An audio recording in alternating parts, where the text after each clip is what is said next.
Boa noite. Boa noite, Rafa. Boa noite, Marcelo. Tudo bem com vocês, gente? Como estão? Boa noite, Matheus. Boa noite, Manu. Boa noite, Vitor. Boa noite, Yasmin. Boa noite, Elaine. Elaine, deu certo, né? Recebeu o e-mail certinho? Boa noite, Camila. Maravilha. Diogo, boa noite. Gente, muito bom ter vocês aqui novamente. Muito bom estar aqui com vocês.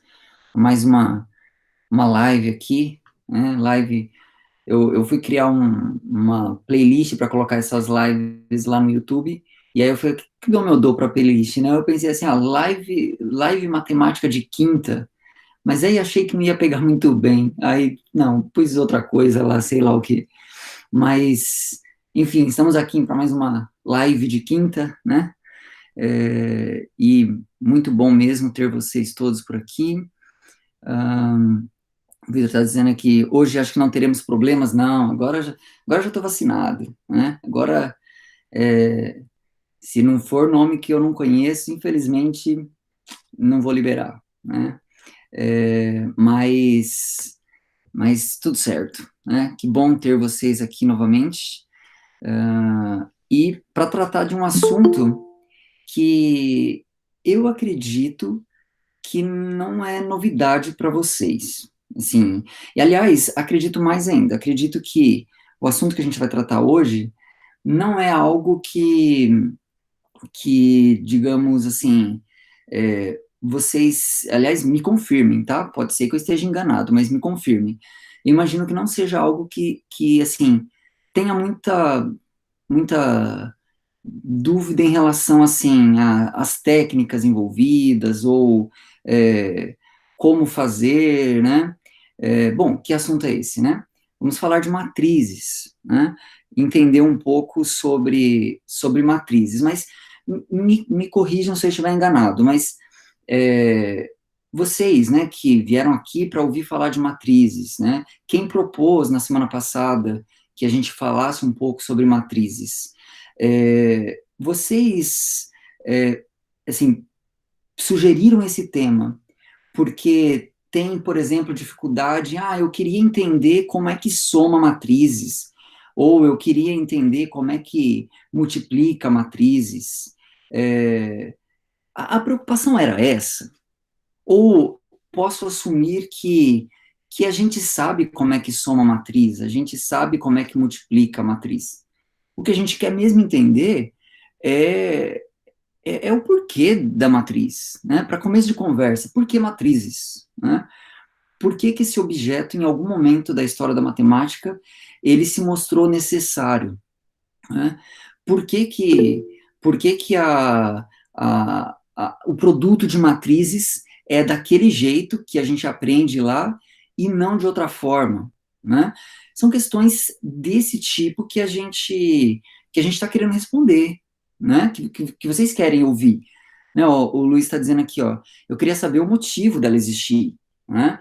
Porque parece que ela apareceu no livro lá do nada, né?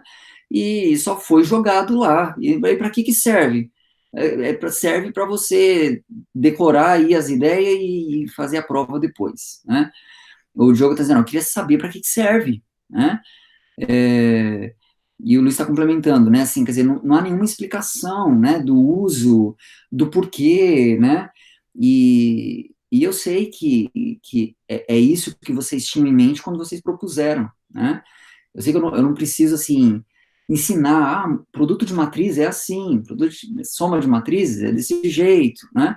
Porque isso vocês sabem, né? E talvez alguém, eu lembro a regrinha como era, né? Talvez até tenha esquecido, mas a questão é, por que matriz, né?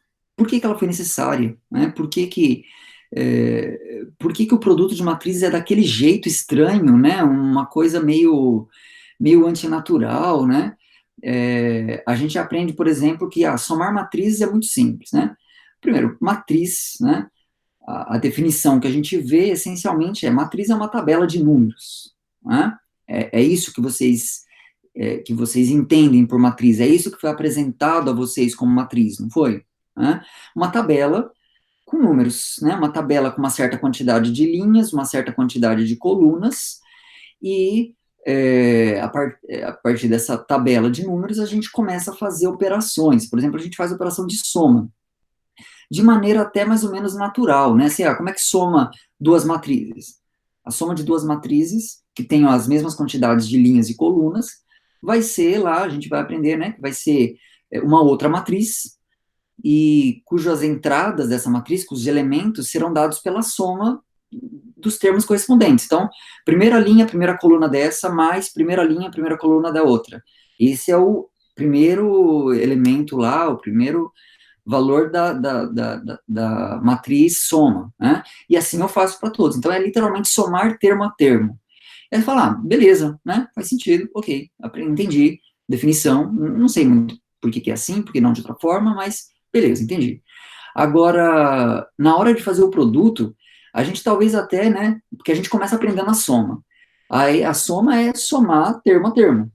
Aí na hora de ensinar produto de matrizes, a gente até já pensa antes do professor falar, não, já sei, professor, já sei como que é.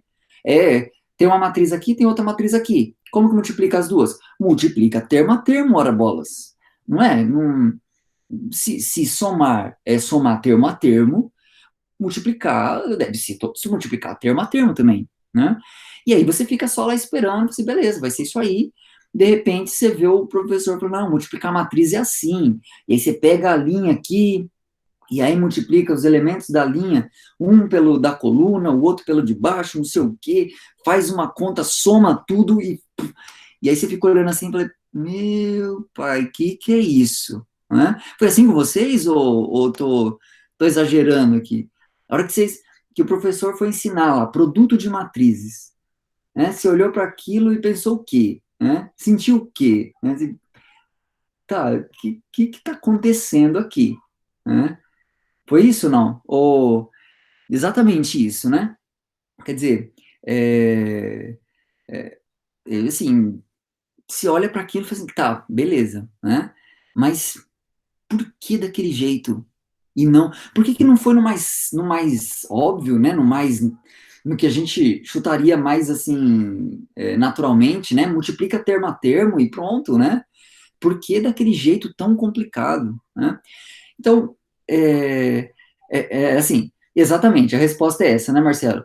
Não, segue aí, entende a regra e aplica direitinho que vai dar tudo certo no fim, tá bom? E a gente não vê, né, assim, por quê? Na verdade, nem com matriz e nem com nada, né? Mas com matriz até menos, assim, é, a história das matrizes é uma coisa que, primeiro, vocês acham que a história desse objeto é recente ou é antiga? Vocês acham que matrizes é um objeto matemático que já foi inventado há bastante tempo ou é um objeto novo? O que vocês acham? Matheus está dizendo que acha que é antiga. É aquela, né? 50% de chance de acertar, né? Se não for antiga, ó, tá vendo? Já temos as duas posições aí possíveis, né? Matheus acha que é antiga e o Diogo acha que que é mais recente, né? O Vitor está dizendo, eu diria que é antiga por ser parte da matemática, mas não tanto quanto a trigonometria, sei lá, né? Luiz também acha que é antiga. Bom, para a gente responder essa pergunta, o Matheus está dizendo assim, ó, eu acho que é recente porque seria pela computação. Vamos responder essa pergunta aí, viu, Matheus? Então, quer dizer, é novo ou é velho, né? Faz pouco tempo que a gente concebeu esse objeto matemático chamado matriz, ou já é de muito tempo? Então, a resposta a essa pergunta ela não é óbvia e nem direta. Primeiro, a gente tem que responder o seguinte, tá? Se a sua pergunta for quando que esse objeto que a gente chama de matriz, né, essa tabela de números, né, com linhas, colunas, que a gente representa dessa forma, que a gente faz operações, se é disso que a gente está falando, então o Diogo está correto, o Matheus está correto, é recente, tá? É coisa do século XIX, né? Século XIX é logo ali, né? É perto da gente, assim, 200 anos, menos que 200 anos. Então isso é novo, né? Se a gente pensar, se a gente lembrar que matemática é algo que vem sendo desenvolvido há, há pelo menos aí 3.000 anos, né? 200 anos é recente. Concorda comigo? Assim, né? Claro, tudo depende do referencial, né? Mas se o meu referencial são 3.000 anos de história, 200 anos é novo. Concorda? Podemos concordar aqui que 200 anos é pouco tempo, né? Então, nesse sentido, sim, é recente. Agora, se a gente for pensar, porque lembra que aqui a gente não está só preocupado com o objeto matriz em si, mas a gente quer ir um pouquinho mais fundo. A gente quer entender a que ele veio responder, né? Quais foram as necessidades. Então, se a gente começa a cavar fundo para tentar entender de onde veio esse conceito, ou para que ele serviu, né? Qual era o objetivo na mente daqueles que conceberam esse objeto matemático chamado matriz, e aí a gente começar a cavar fundo, aí a gente vai parar lá onde o Luiz, né, o Vitor, o Matheus, né, que acreditam que não, acho que isso aí é antigo, né? Aí, se a gente for lá nas raízes, né? Nas raízes, nas ideias mais, assim, primitivas que foram a origem, né, desse conceito, aí a gente vai parar lá alguns séculos antes de Cristo, né? Lá naquele período que a gente já passeou bastante aqui nas nossas lives, né? Sempre que a gente vai tentando cavar aí a história desses conceitos, a gente sempre para por lá, né? A gente sempre acaba chegando lá. E nesse caso não é diferente, né? Os babilônios, por exemplo, eles estudavam uma porção de problemas matemáticos, né? Os babilônios, eles foram pioneiros mesmo, assim, no desenvolvimento de ideias matemáticas. A gente tem muita herança da cultura dos babilônios que ficaram até hoje, né? Um exemplo, assim, mais do nosso dia a dia é a forma como a gente computa o tempo, né? Essa divisão de horas, minutos e segundos, né? Nessa base 60, né? A cada 60 segundos, um minuto, a cada 60 minutos, uma hora, né? Isso é herança dos babilônios, né, que usavam esse sistema sexagesimal, né, um sistema de base 60. Então, eles tiveram muitas contribuições.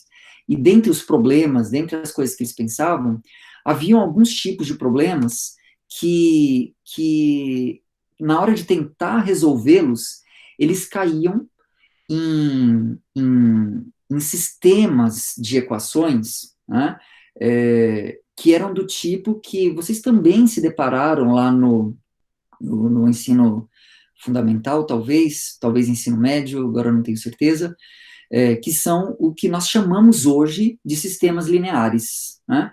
Que, aliás, para poder adiantar, eu não tenho que ficar escrevendo aqui, eu já coloquei um protótipo aqui de um sistema linear aqui no meu quadro. Vocês viram sistemas lineares lá no ensino básico? Se depararam com sistemas lineares? Sim, né? Viram ele contextualizado ou também foi só, tá aí? É só tá aí, né? Só, é isso aí, e resolve assim, é só jogado mesmo, né? Pois é, nesses problemas que os babilônios abordavam, eles frequentemente encontravam assim, para resolver esse problema, agora a gente tem que resolver um problema como esse, desse tipo. Claro, né? Por tudo que a gente já conversou, que a gente já trouxe aqui, vocês já estão, assim, inteirados e já conseguem ter essa noção de que os babilônios não escreviam isso que está escrito aqui, né? E isso que está escrito aqui é moderno, né? Isso aqui começou a ser assim a partir do século XVII, né? Antes disso, as notações matemáticas, elas eram super complicadas, né? Houve um período em que, quando a gente ia escrever variáveis, né, ou incógnitas, como aqui eu coloquei x, y, né, houve períodos em que isso era representado por palavras, né, os gregos usavam figuras, né? Os babilônios também representavam essas coisas por figuras, né? A própria escrita cuneiforme babilônica era em termos de figuras, né? Então, assim, se a gente for pegar um tabletinho, né? E aliás existem desses tabletes que perduraram até hoje, né? Se a gente pegar esse tabletinho lá, que contém um sistema linear, e a gente olhar para o tabletinho, muito provavelmente a gente não vai identificar, pelo menos não de cara, que aquilo ali trata-se de um sistema linear, né? Assim, porque a notação era completamente diferente. Mas se a gente vai cavucando, cavucando, a gente vê que o que eles estão tentando representar ali é justamente o que hoje nós chamamos de sistema linear, né? Aqui eu estou usando um sistema, estou usando para exemplificar um sistema linear com duas equações, né, um sistema, essa palavra sistema a gente usa para representar uma quantidade de equações que é maior do que um, né? Então, aqui no caso eu tenho um sistema que tem duas equações, né? Poderia ter três, poderia ter quatro, poderia ter 50, né? Sistema é isso, é uma coleção de equações que nós queremos resolver simultaneamente. Esse aqui é o negócio do sistema, quer dizer, quando a gente escreve essa chavinha que está aqui, essa chavinha significa que eu quero que a solução que eu procuro resolva todas as equações que estão sendo abraçadas por essa chavinha ali, né? É por isso que é um sistema. É uma coisa que é olhada como uma coisa só, é um problema só. São várias equações, mas eu quero resolvê-las todas, simultaneamente. Isso é o sistema, né?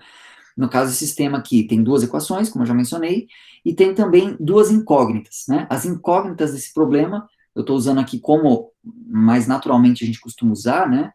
Que estou usando aqui os nomes x e y, para representar o que seriam as incógnitas. E essas letrinhas A, B, C, A', B', C', representam o que seriam constantes dadas, constantes conhecidas, né?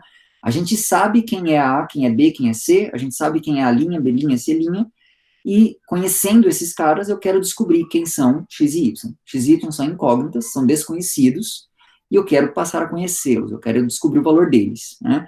Esse é o trabalho de se resolver um sistema linear. E era na busca pela solução de sistemas lineares que os babilônios resolviam os seus problemas, né? Ou alguns deles, né? E, bom, então, me digam, quando vocês aprenderam matrizes, isso veio de alguma forma associado a sistemas lineares ou não? Quando vocês aprenderam, foi assim, agora vão aprender sistemas, aí aprendeu os sistemas. Aí esquece isso, né? E agora vão aprender matrizes.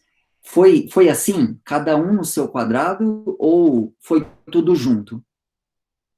O Matheus está dizendo que no caso dele foi junto, Yasmin também juntos. Diogo disse não, então imagino que foi separado no caso do Diogo. A Camila também está dizendo que foi separado. É, é, é mais comum ser separado, assim, mas de fato, ah, se a gente for procurar lá na origem, né, o cerne, onde que de fato nasce o conceito de matrizes, a gente vai descobrir que o conceito de matrizes nasce a partir dessa ideia do que nós chamamos hoje de sistemas lineares, e que surgiu lá na antiguidade. Então, quer dizer, matrizes é novo ou é velho? Bom, depende. Se você está falando do objeto ele mesmo, matriz, é novo. Agora, se você quiser falar do contexto todo, né, desde aquilo que deu origem a esse objeto, aí ele é antigo, né? Tudo bem, gente? Estamos indo bem até aqui? Tranquilo? Sem problemas? Beleza. Então, começou lá e começou com essa situação envolvendo sistemas lineares. Houve um outro povo também que era, assim, apaixonado pelos sistemas lineares, que foram os chineses. Os chineses, eles gostavam muito de estudar sistemas lineares. Eles trabalhavam com certos diagramas e na hora de resolver esses probleminhas que envolviam esses diagraminhas deles, eles caíam também em sistemas lineares. Também que mesma coisa, notações eram outras, a forma de escrita era totalmente outra. Mas a ideia era essa, sistemas lineares. Inclusive, tem um livro chinês muito antigo que contém técnicas de resolução de sistemas lineares, e o nome desse livro é incrível. Chama-se Nove Capítulos da Arte Matemática. pensa num nome bom para dar num livro de matemática, né? Não dá vontade até de ler, né? Um livro com esse nome, 9 capítulos da arte matemática. Eu tenho vontade de ler um livro desse, vocês não têm? Né? 9 capítulos da arte matemática. Bonito, né? Bonito. Acho que se todo livro de matemática tivesse esse nível de criatividade no nome, a gente amaria a matemática de maneira muito mais tranquila do que é hoje, né? Mas aí você pega, assim, um curso de cálculo, né?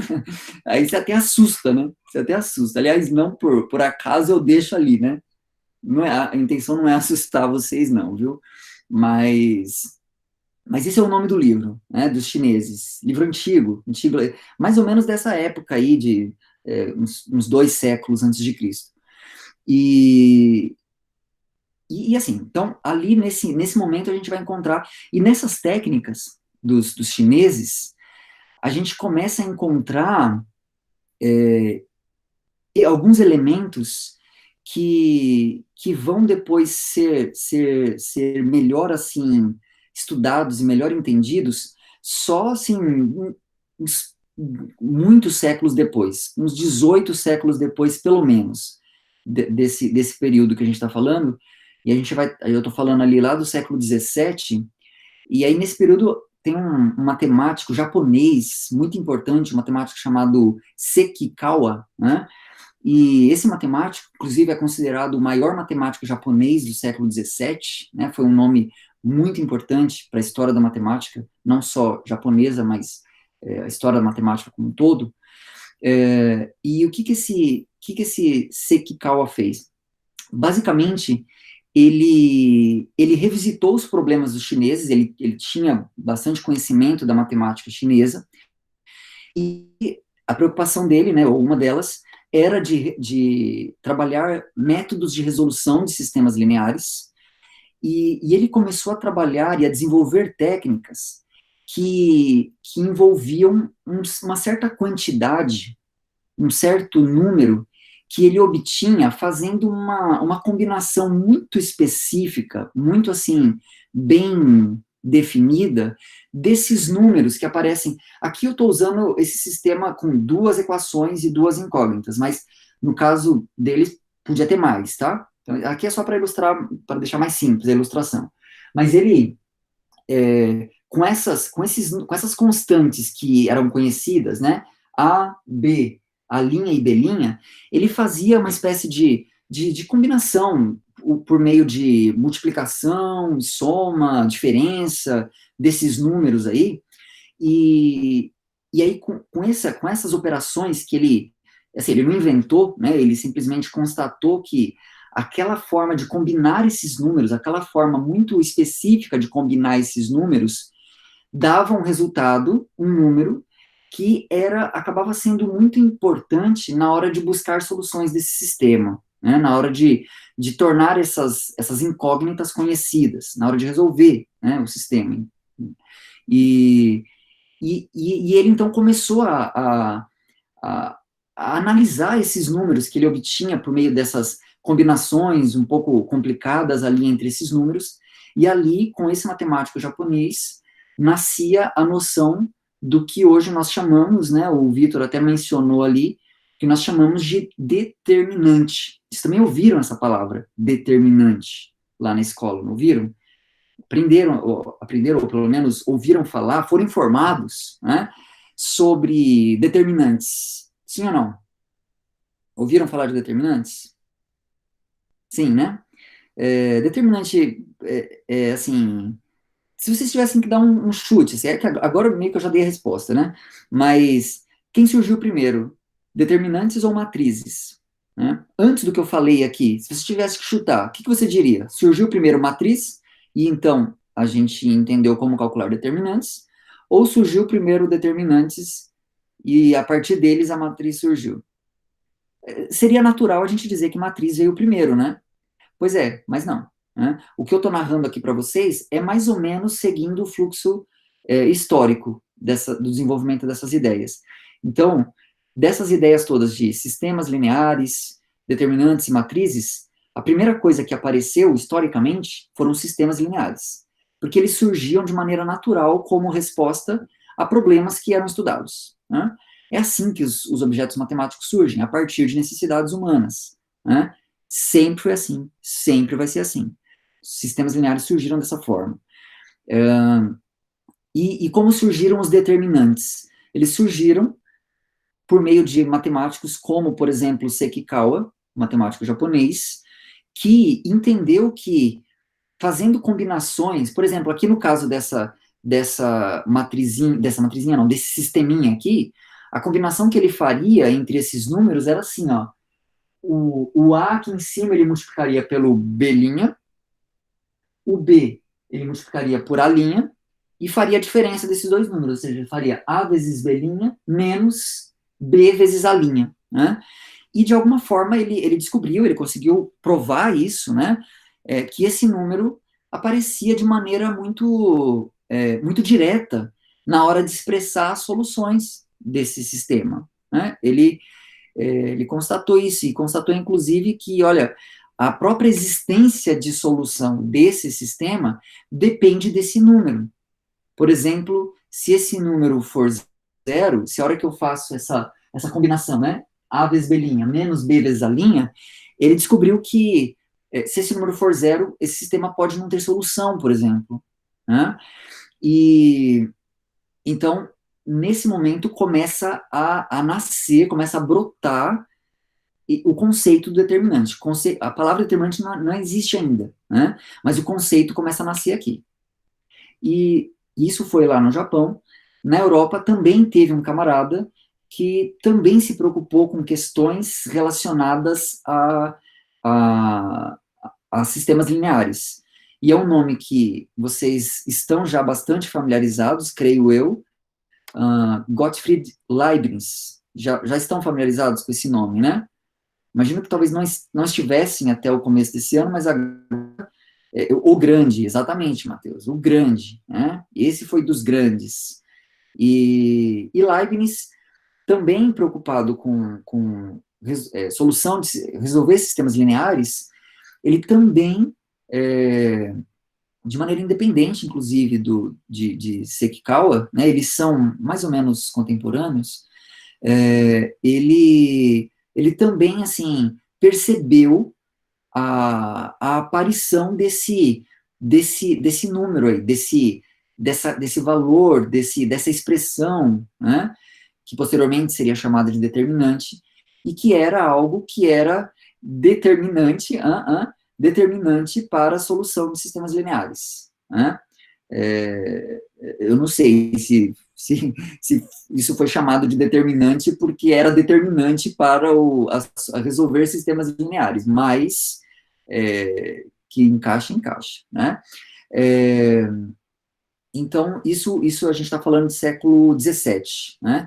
Ali, então, a gente começa a ver brotar a sementinha, o gene ali do conceito de determinante, tá? Algo que aparece em função de se resolver sistemas lineares, certo? Então, é nesse momento que a gente está aí na história.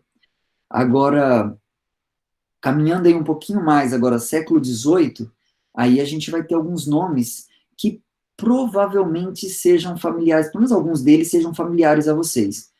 Por exemplo, tem um suíço, um matemático suíço, chamado Gabriel Cramer. Vocês já ouviram a palavra Cramer, ou o nome Cramer, nesse contexto? Já, né? O Matheus já mandou aqui, ó, trauma, né? Pronto, eu já toquei na ferida ali do Matheus, né? Trauma. O Marcelo está dizendo, ó, eu já ouvi falar da regra de Cramer, né? É mais ou menos na situação do caviar lá do Zeca Pagodinho, né? Nunca vi nem comi, só ouvi falar, né?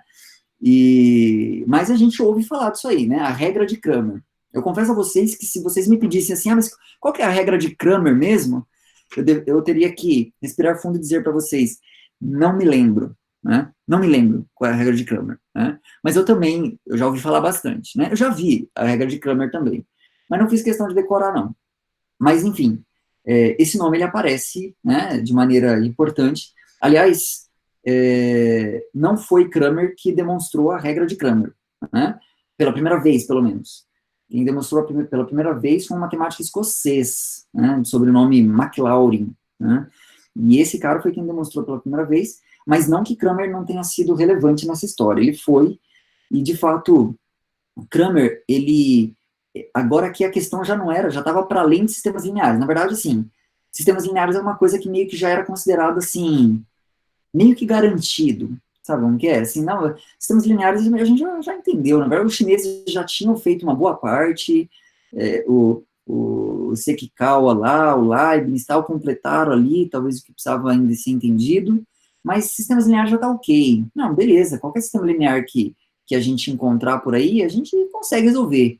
Então a preocupação já começou a ser, já passou a ser outra, né? No caso de Cramer, o que ele o que ele estava querendo estudar era o que nós chamamos de cônicas.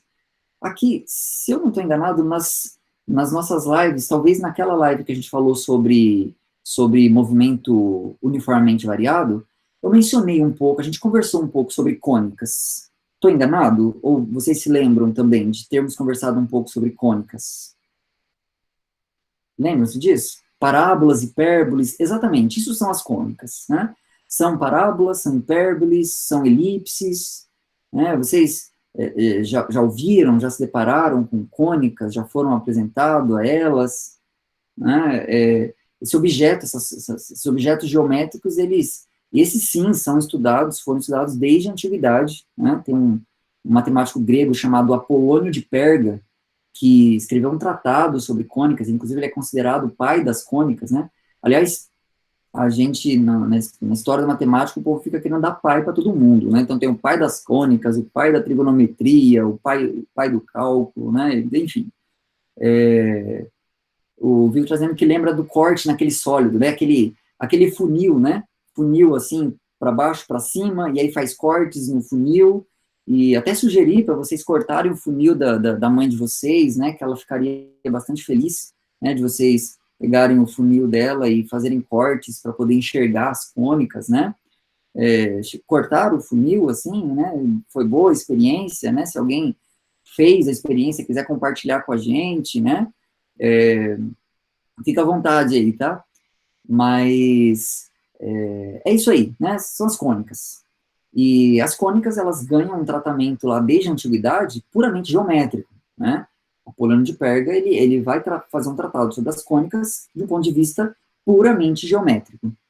Agora, à medida que a gente atravessa ali o século XVII e a gente tem essa evolução ali que é causada pelo surgimento da chamada ciência moderna, a gente vai ter Descartes, a gente vai ter Fermat, matemáticos que contribuíram muito para trabalhar questões relacionadas à notação, desenvolver melhor o pensamento algébrico na matemática, a noção de variável e as representações de variável. É no século XVII que surge essa coisa da variável letra, né? A letra que ora é incógnita, ora é variável, ora é constante conhecida, né? Surge ali nesse período. E aqui a gente está falando agora do século XVIII, então esse pessoal já está se apropriando dessa linguagem algébrica recém aí estabelecida para estudar as coisas. Então, e também após Descartes, né, e Descartes é considerado o pai, né, de novo, o pai da geometria analítica, os objetos geométricos na matemática, eles passam a ser estudados à luz da linguagem algébrica, ou seja, eu passo agora a ter uma ferramenta algébrica para estudar os objetos matemáticos. Portanto, se eu quero, por exemplo, estudar uma cônica, eu não preciso me prender pura e simplesmente à sua representação geométrica, mas eu posso buscar representações algébricas de cônicas por meio de equações algébricas, né? E as equações algébricas que dão origem às cônicas, elas possuem, e isso é fruto aqui do século XVIII, é o foco do que Cramer estudava, eles têm, as cônicas, elas ganham uma representação algébrica muito bem definida.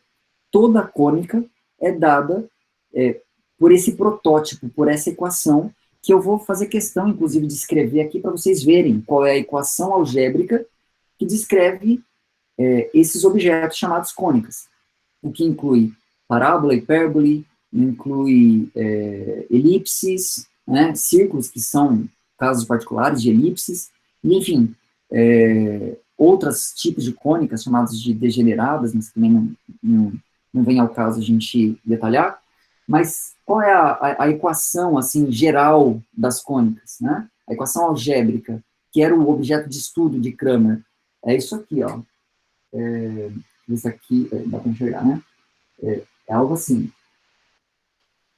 A vezes x ao quadrado mais b vezes xy mais c vezes y ao quadrado mais b vezes x mais e vezes y mais f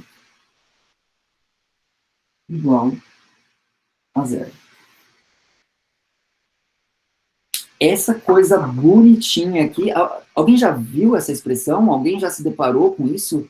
Com essa equação? É uma equação aqui com duas variáveis, né? X e y, ou seja, essa equação aqui, ela representa objetos que estão no plano, né?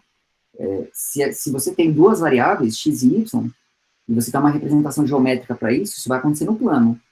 Um eixo para o x, outro eixo para o y, e todos os pontos x, y que resolverem essa equação, que tornarem essa igualdade verdadeira, estarão nessa cônica, né? E aqui A, B, C, D, E e F são números dados, né? Então, para cada escolha de A, B, C, D, E e F, nós vamos ter uma cônica, né? Por exemplo, se eu escolho, sei lá, A como sendo 1, que seja, B 0, tá bom? C 0, D 0 também, E igual a 1, e F igual a 0, que seja. Então, só sobra o x ao quadrado mais y igual a 0. Se só sobra esses dois termos, que cônica seria essa? Vamos ver se vocês estão acompanhando e seguindo aqui o raciocínio. Se só tem, assim, x ao quadrado mais y igual a 0, que cônica seria essa? Parábola. Perfeito, jogo. Parábola. Então, percebem que aquela equação que a gente está acostumado da parábola, né? Y igual a ax quadrado mais bx mais c, essa expressão está contemplada aqui. Vocês conseguem enxergar isso? Está contemplada aqui, né? Assim como estão contempladas aqui as chamadas equações de círculos. Não sei quantos aqui chegaram a ver lá no ensino médio qual é a equação do círculo, mas se você se lembra qual é a equação do círculo, rapidamente você vai se convencer de que, olha, realmente a equação do círculo tem essa cara. Vários desses termos aqui vão ser zero, né? Mas tem essa cara, né? Assim como a equação da hipérbole tem essa cara, a equação da elipse, né? De toda a cônica. Ou seja, com esse avanço do desenvolvimento da álgebra, né, do século XVII, o que se conseguiu, a ponte que se conseguiu fazer da geometria grega com a álgebra foi, entre outras coisas, no sentido de se provar que aqueles objetos chamados cônicas, que são dados por cortes no cone, eles são algebricamente dados por equações desse tipo, né? Então, isso são cônicas. E era esse tipo de coisa que Cramer estudava, né? E na hora de analisar, assim, por exemplo, que tipo de cônica é? Por exemplo, aqui na forma geral, isso aqui pode ser qualquer coisa. Mas dependendo dos valores de A, B, C, D, E e F, essas cônicas ou vão ser elipses, ou vão ser hipérboles, ou vão ser parábolas, ou vão ser outras coisas, né? Mas, então era essa a preocupação de Cramer. Né? Ficou claro assim, que Cramer queria estudar? Né? Então percebam, ele fugiu da história dos sistemas lineares. Não é sistemas mais a ideia aqui, não. Né? É outra coisa. Mas ele estava preocupado com essas coisas aqui. E aí, o que ele constatou?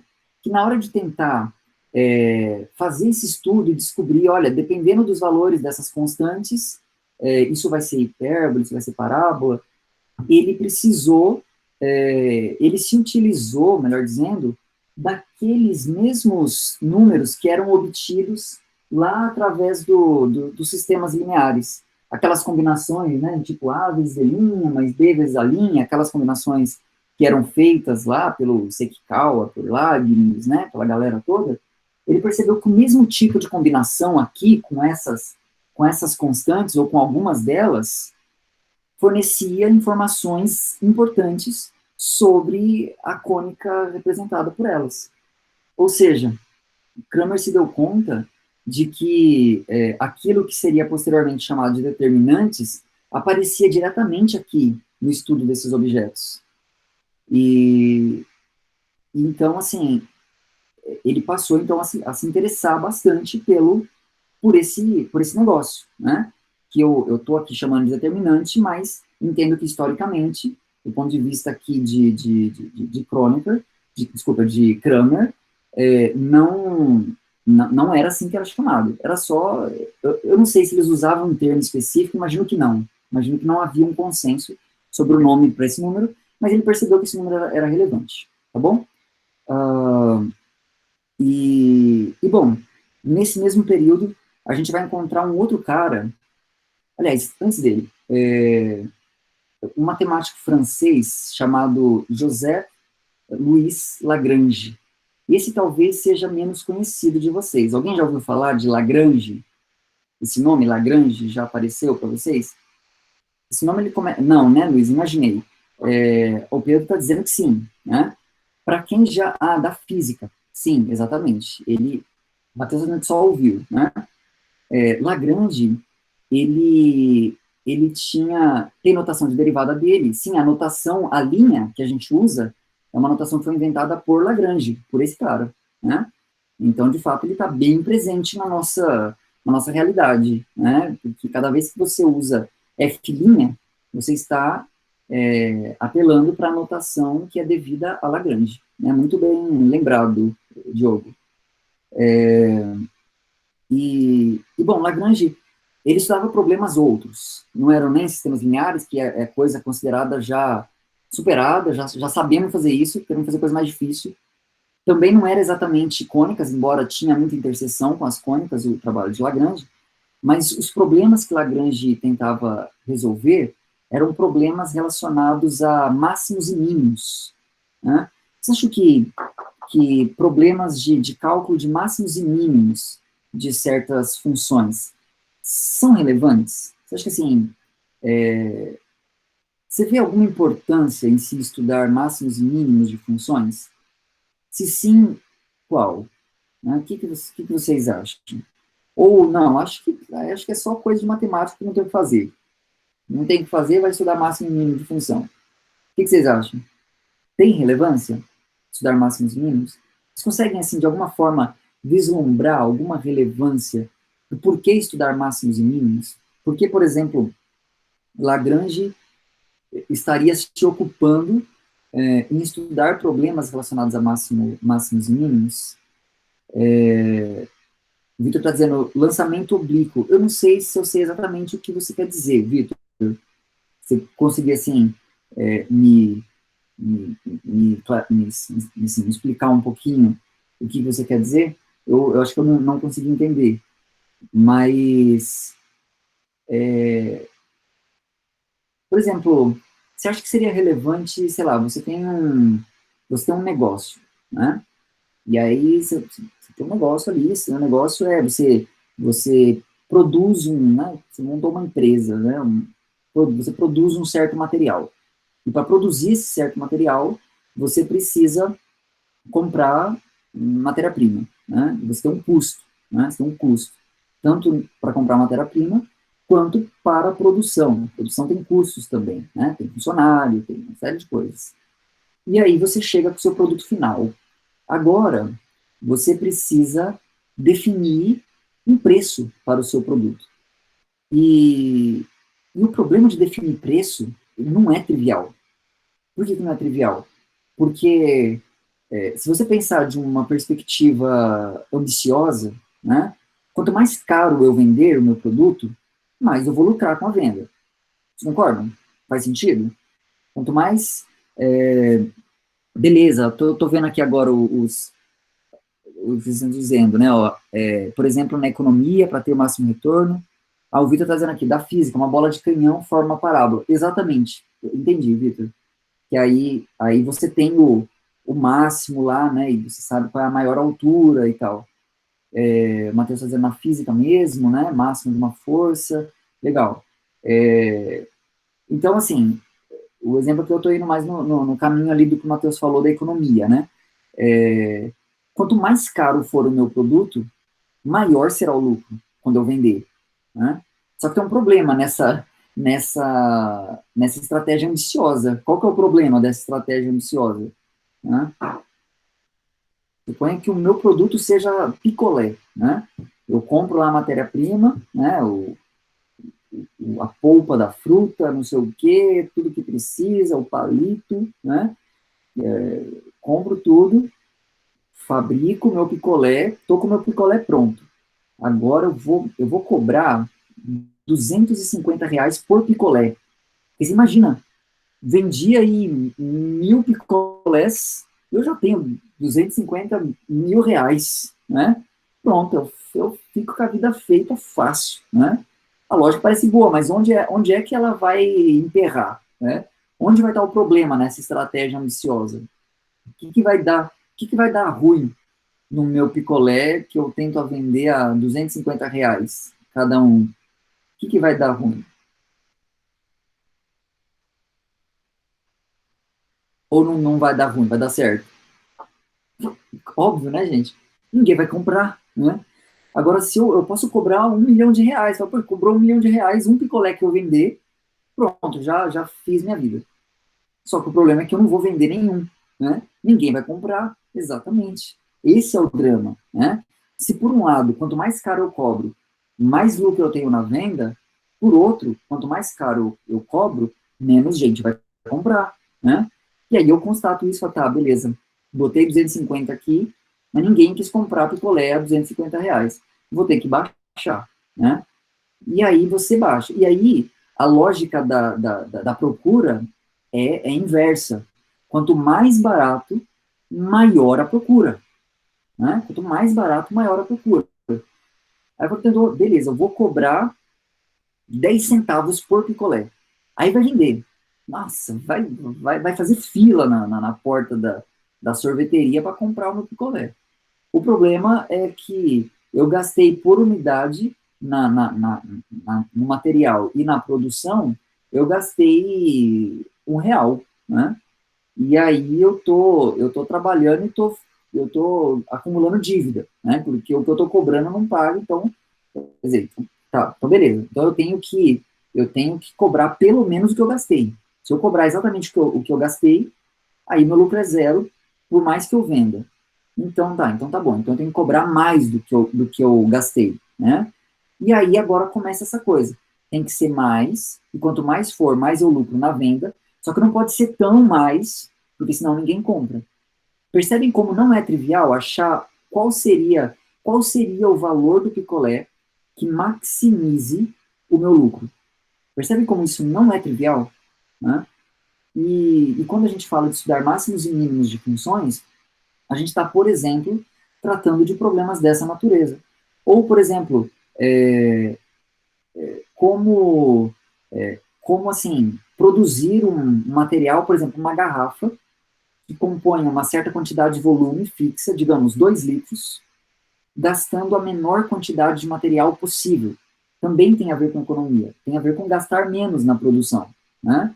Ou seja, eu quero que a superfície dessa garrafa tenha a menor área possível, né? Preservando aquele volume fixado que eu quero que aquela garrafa tenha. Também é um problema altamente não trivial, né? Qual deve ser a forma dessa garrafa, né?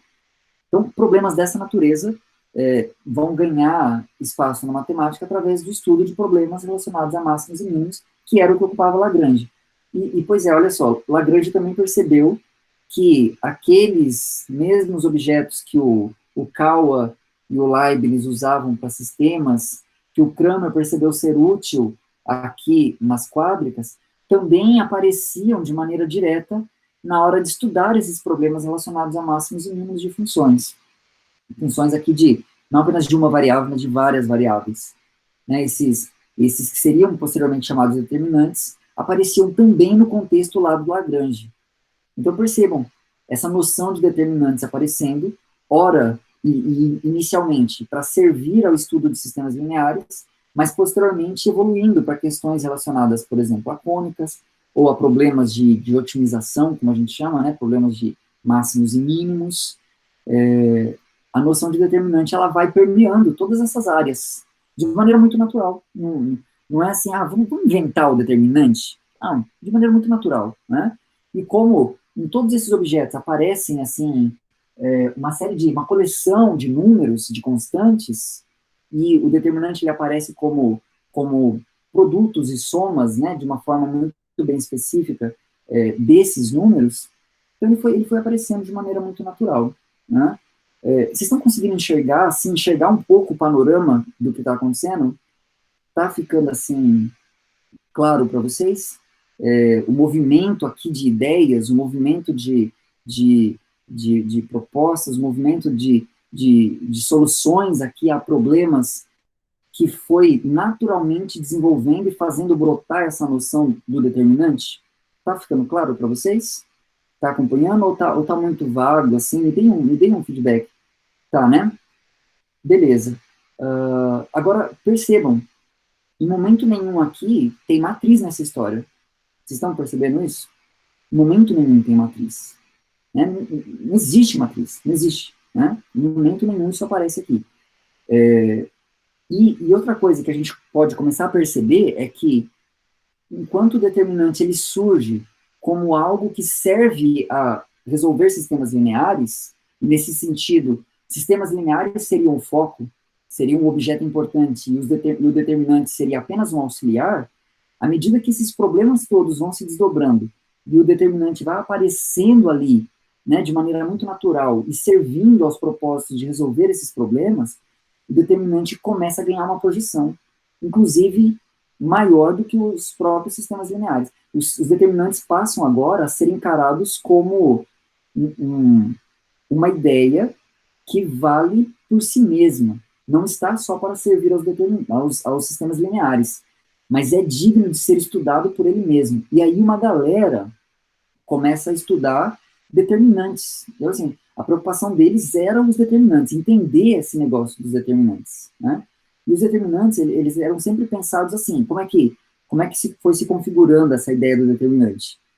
Uma vez que você tem uma quantidade de números, e essa quantidade ela tem que ser sempre um quadrado de números, ou seja, a quantidade deles tem que ser um quadrado perfeito. Por exemplo, 4 números, como é aqui, ó, né? A, B, a linha, D', né? Ou então 9 números, ou então 16 números, ou então 25 números, e assim por diante, né? Sempre que for uma quantidade de números que sejam um quadrado de números, né? Uma quantidade que seja um quadrado perfeito, aí o determinante consegue ser encaixado, né? E aí uma galera começou a estudar determinantes, né? Assim, não, se dedicar a estudar os determinantes, porque começaram a perceber que esse negócio, essa ideia, esse conceito, ele tem valor próprio, né? Ele não está só para auxiliar, não, ele é central. Ele é central e ele merece ser estudado assim, encarando-se essa centralidade desse conceito. E aí a noção de determinante vai crescendo, até que a gente chega no século XIX. No século XIX, aliás, 1812, foi a primeira vez que os determinantes foram chamados assim. E quem usou esse termo para se referir ao que nós chamamos de determinantes foi Cauchy, um outro matemático francês. Já ouviram falar de Cauchy? Né? A forma de escrever, vou até colocar aqui no chat para vocês saberem. Se escreve assim, ó. Cauchy, né? Cauchy, né? Nome francês. Alguns aí falaram que já ouviram, né? Outros não. Pois é, Cauchy. Matemático importantíssimo, viu, gente? Principalmente quando a gente pensa, assim, na matemática mais moderna, né? Essa matemática do cálculo, né? Dos limites, dos épsilons e delta, né? Essa matemática moderna passa muito pelas mãos de Cauchy. E aí alguns aqui já estão pensando, então esse é o sujeito que eu tenho que odiar, né?